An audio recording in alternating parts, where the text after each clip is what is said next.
మనకి ఇంట్లో సోంపాపిడికి వాటికి చిన్న చిన్న డిష్లు లాంటివి ఇస్తారు కదా, దీంట్లో సోంపాపిడిలు పెట్టి అమ్ముతారు. దాన్ని తీసుకోండి. మీ దగ్గర లేదంటే ఇట్లాంటి ట్రేలు ఏమైనా ఉంటే తీసుకోండి. తీసుకుని కొంచెం నెయ్యి రాసుకోండి. కింద ట్రే అంతా నెయ్యి రాసుకోండి. నెయ్యి రాసుకుని సైడ్లకు కూడా ఊడొచ్చేయాలి కదా, అందుకని సైడ్లకు కూడా రాసుకోండి. ఇదిగోండి, ఈ ముద్ద అంతా ఇందులో పెట్టేసుకుని స్ప్రెడ్ చేసుకోండి. అంతా చక్కగా స్ప్రెడ్ చేసుకోండి.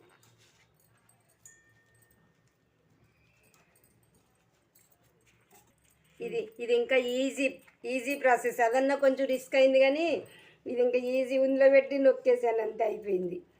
ఇది షాప్లో కొన్న కోవా లాగా ఉందండి. నేను ఇప్పుడు టేస్ట్ చేశాను మధ్యలో. నేను చూసి ఆరాటం ఆపుకోలేక దీని టేస్ట్ ఎలా ఉందని చెప్పి కొంచెం ఇంత తీసుకుని తిన్నాను. తింటే నాకు షాప్లో కొన్న